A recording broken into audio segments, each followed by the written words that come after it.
என்னோட பேர் வந்து சூரியகலாங்க. என்னோட வீட்டுக்கார் பேர், என்னோட கணவர் பேர் வந்து சண்முகவேல். ஒரு ஓட்டுநராக இருக்கிறாரு. நாங்கள் வந்து இந்த இடத்துல 6 தலைமுறையாக இருக்கிறோம். எங்களுடைய மாமனாருடைய மாமனாருடைய தாத்தாவுடைய இடம் வந்து கோவிலுக்காக நாங்கள் கொடுத்துருக்குறோம். இந்த கோவில் வந்து எங்களுடைய பூர்வீக இடத்துல தான் இருக்குது. அதனால நாங்கள் வந்து எங்களுடைய தேவைக்காக, எங்களோட பயன்பாட்டுக்காக நாங்கள் குடித்தண்ணி தொட்டி அமைச்சு அதை பாதுகாப்பாக மூடியோடு போட்டு யாருக்கும் எந்த பிரச்சனையும் இல்லாமல் கோவில் இப்போ நிர்வாகம் பண்ணிக்கிட்டு இருக்கிறவங்களோட அனுமதியும் கேட்டு அவங்ககிட்டையும் கையொப்பம் வாங்கி தான் நாங்கள் இந்த தொட்டியை பயன்படுத்திட்டு இருக்கிறோம். இந்த தொட்டியில் இருக்கிற தண்ணி தான் எடுத்து அந்த கோயிலுக்கும் கோயிலுக்காரவங்க யூஸ் பண்ணிட்டு இருக்கிறாங்க. ஆனால் இது சம்பந்தமாக எங்களை இந்த ஏரியா கவுன்சிலர் நாகநாதன்றவர் கடந்த 1.5 வருஷமா எங்களை ரொம்ப டார்ச்சர் பண்ணிட்டு இருக்கிறார். அவருடைய சொந்தக்காரவங்களுடைய வீட்டிலலாம் இதை விட பாதுகாப்பே இல்லாத ஒரு நிலைமையில நிறைய தொட்டிகள் அமைச்சு அதில் வந்து குழந்தைங்கள் தவறி விழுந்தா கூட என்ன வேணாலும் ஆகலாம், அந்த மாதிரிலாம் இருக்குது. அதை எதையுமே அவர் கண்டுக்க மாட்டேன்றாரு.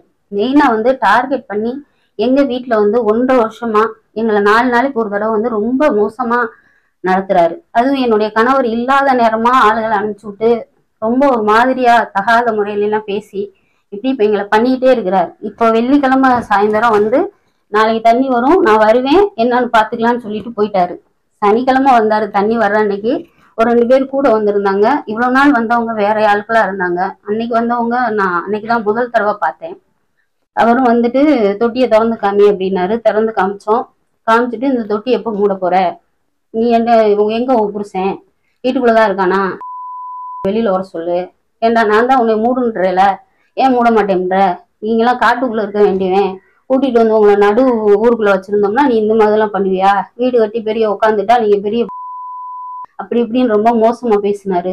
நான் வந்து ஏங்க உங்களுக்கு என்ன பிரச்சனை, 1.5 வருஷமா நீங்க இதே தான் எங்களை பண்ணிட்டு இருக்கிறீங்க, இதனால உங்களுக்கு என்ன பிரச்சனை, உங்க சொந்தக்காரவங்க எல்லாருமே இந்த மாதிரி இருக்குது உங்களுக்கே தெரியும், அப்ப அதையெல்லாம் விட்டுட்டு ஏன் என் வீட்டுல மட்டும் வந்து நீங்க இந்த மாதிரி பண்றீங்க அப்படின்னு சொல்லி கேட்டதுக்கு அவங்க என்ன சொல்றாரு அப்படின்னா, ஏன் உனக்கு தெரியலையா, நீதான் நீ நினைச்சேன்னா இந்த பிரச்சனையெல்லாம் முடிவுக்கு வந்துடும், நீ வந்து என் கூட படு, நான் ஓப்பனா உன்கிட்ட சொல்றேன், படுத்தேன்னா இந்த பிரச்சனையெல்லாம் முடிவுக்கு வந்துடும், இல்லாட்டினா உன்னை நான் இந்த மாதிரி தான் டார்ச்சர் பண்ணுவேன், இதையும் கூட பண்ணுவோம், நாளைக்கு 9 மணிக்கு வருவேன், உன் முடிவை சொல்லு, இல்லாட்டினா நான் இந்த இடத்த மூடிடுவேன், இது மட்டும் இல்ல அடுத்து தொடர்ந்து நான் பண்ணுவேன், உங்களை இந்த ஊரை விட்டு அனுப்பாம நான் விட மாட்டேன், இதுதான் அப்படின்னு சொல்லிட்டு போயிட்டாரு. இதுக்கு மேல என்னால இந்த பிரச்சனைய எப்படி கொண்டு போறதுன்னு தெரியல. அதனால நான் கம்ப்ளைண்டா கொடுத்துட்டேன் சார். லாயர்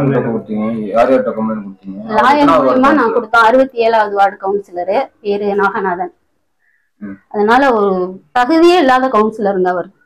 ஒரு பொம்பளை ஆளு இப்ப ஏதாவது ஒரு பிரச்சனைனா நம்ம ஒரு இடத்துல போகணும்னா இந்த மாதிரி இருக்கிறவர்கிட்ட போய் எப்படி நாங்க போய் பிரச்சனைகளை சொல்றது, வீடு தேடி வந்து நீ வந்து படுடின்னு கூப்பிட்டானா அதனால எப்படிங்க அந்த நாள் மேல எங்களுக்கு ஒரு மரியாதை வரும். அவரே உங்களை நேரடியா கூப்பிடுறாரு சார். அதனாலதான் சார் இப்ப பிரச்சனையே.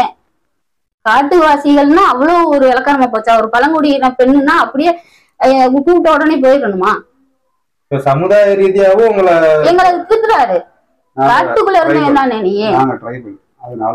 காட்டுக்குள்ள திரிய வேண்டிய நாய்களாம் எதுக்குடா எங்க ஊருக்குள்ள வந்து நிக்கிற, முக்காவாசி ஆளு என் ஆளு, நீ வந்து நடுவுல உட்காந்துட்டேன்னா நீ பெரியதா?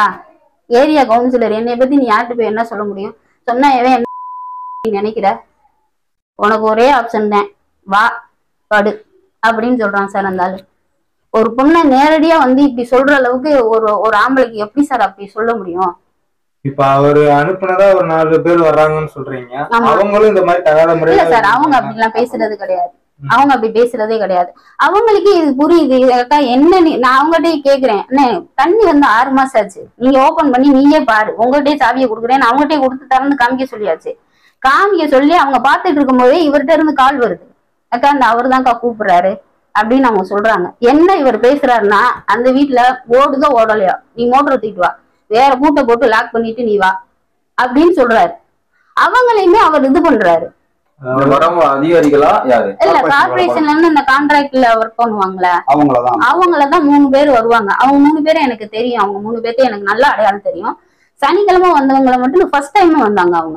அவங்க வரல, பார்த்தா தெரியும், ஆனா எனக்கு அவங்கள பத்தி எனக்கு தெரியல. அதுக்கு முன்னாடி வர்றவங்க கூட 3 பேர் ரெகுலரா வருவாங்க. ஆனா அவங்களுக்கே அது தெரியும். ஏக்கா என்னன்னே தெரியலக்கா, அவர் ஏன் இப்படி பண்றாருன்னு எங்களுக்கு தெரியல, எங்களை சொல்றாரு, ஒன்னும் மோட்டர் போட்டு நீங்க தண்ணி எடுத்தீங்கன்னாலும் பரவாயில்ல, நான் மோட்டரையாவது கழட்டிட்டு போலாம், இல்ல தண்ணி உள்ள கடந்தாலாவது நாங்க ஏதாவது கம்ப்ளைண்ட் சொல்லலாம். தண்ணியும் வர மாட்டேங்குது, நீங்க மோட்டரும் போடல, உள்ளேயும் தண்ணி இல்ல, நாங்க என்ன பண்றது தெரியல, இவர் எங்களை இப்படி சொல்றாருன்னு அவங்களே சொல்றாங்க.